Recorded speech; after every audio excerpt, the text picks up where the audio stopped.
All right, it's been 5 days since flight MH17 was shut down off the sky in eastern Ukraine, and there is still a lot of questions that need to be answered. And here to enlighten us a little bit is author Ben Judah. He's the author of Fragile Empire: How Russia Fell in and Out of Love with Vladimir Putin. Thank you for joining us today, Ben. How are you? Thank you very well. All right, Ben, the first question I wanted to ask you is, I read the other day an article on Time magazine that established some parallels between what happened in 1983 with Flight 007 from Korean Airlines and the shooting down of MH17 5 days ago. And it says that that somehow kind of accelerated the downfall of the Soviet Union, and said that Vladimir Putin was heading down the same road. Now, according to what I've read, Vladimir Putin is still a very popular figure in Russia. Is that correct? Vladimir Putin has one of the highest popularity ratings within Russia now that he's ever had, and he has an 86% popularity rating with the people, having fostered a nationalist hysteria following the annexation of Crimea and the covert invasion of eastern Ukraine. However, amongst Russia's oligarchy, the Putin court, the people that matter, the money around him, his popularity is very low and has perhaps never been lower. Why would it be?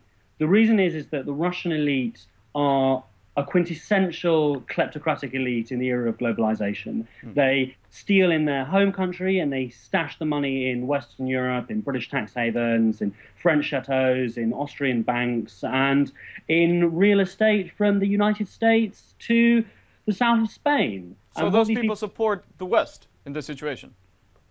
These people are very worried that the West could cut them off from their money. Right. They support Putin because Putin allows them to steal, and they're loyal to Putin because Putin has allowed them to steal so much. But their big nightmare is that they could wake up banned from accessing their assets. Right, and it's interesting to me what you just said, that he's still one of the most popular figures in Russian history.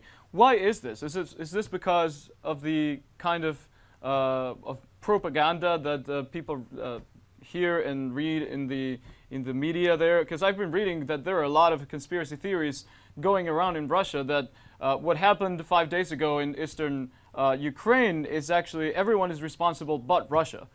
From a lot of crazy theories, even one saying that the plane that was shot down was the plane that disappeared 4 months ago in near Australia. So why is this? Is this because of people have no real access to information there? Well, firstly, Russians have a tendency to believe in conspiracies because in Russia there are conspiracies. Like, Russians don't have access to the full range of information because the press is censored. They're aware of that, and that's why they're always looking for alternative explanations that might involve the government, their government, or other governments hiding things. And that's based on the quite rational belief that they know that their government is often lying to them. So why should foreign governments not be lying to them? Now, why is Putin popular, and what does this have to do with the Soviet Union? It's very important to remember that Russia in the 1980s, it knew it was a country with difficulties, it knew it was a country which was very economically challenged and where there were shortages, but it thought it was a wealthy country, a superpower, with an intervention in Afghanistan and the space station. And when the Soviet Union collapsed, Russia woke up as a half third world country, right. Bankrupt, with hyperinflation.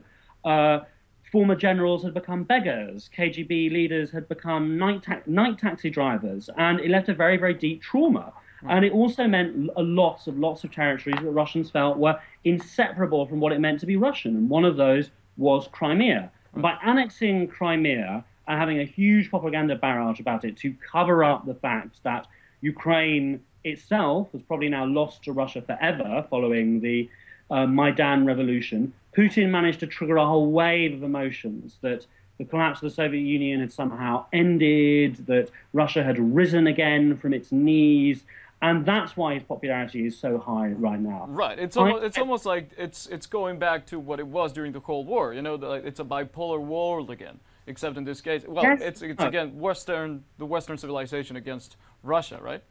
Russian TV is going back to where it was in the Cold War. Russian propaganda, Russia manipulating its own population, is the Russian economy? No, because let's remember who the communist elites were. Like, these were very, very nasty people, and they were involved in lots of terrible crimes. They weren't absurdly corrupt. They didn't steal vast amounts of money from Russians and put it in Britain or in British tax havens. They weren't capitalists like that.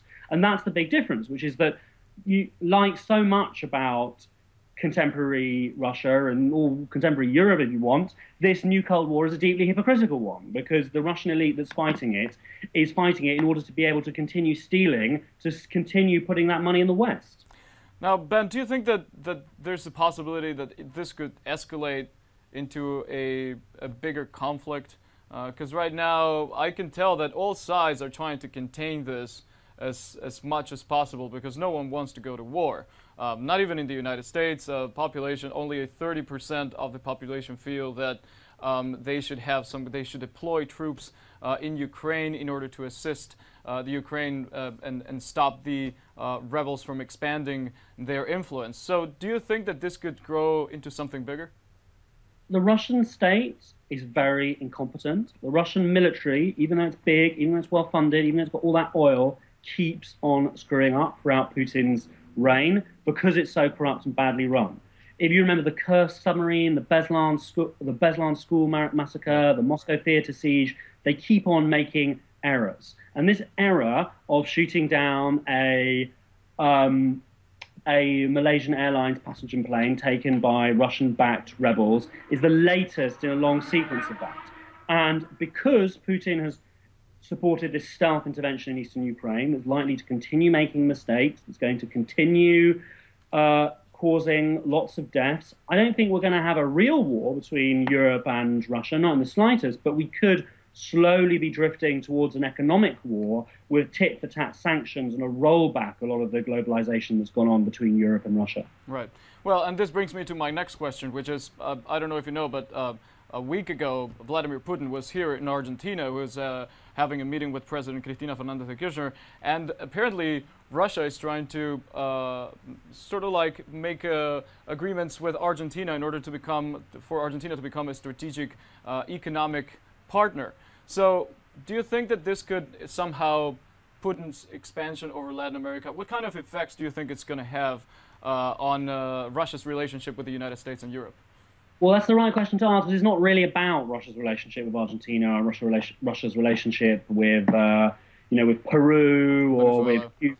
It's about Venezuela. It's about making it show that Russia isn't isolated. The whole point of this South American trip by Vladimir Putin was to go, not invited to the G8? I don't care. I'm at the BRICS summit in Brazil. Not invited to London? I don't care. I'm in Buenos Aires. Right. And it was a big show that, despite all of this rhetoric from Kerry and from Obama, that there would be consequences, he wanted to show that Russia was still as global and internationally minded as ever and had friends all over the world, even in what the US considered its backyard. Ben Judah, everybody. He's the author of Fragile Empire, How Russia Fell In and Out of Love with Vladimir Putin. Thanks for watching. Bye. Thank you.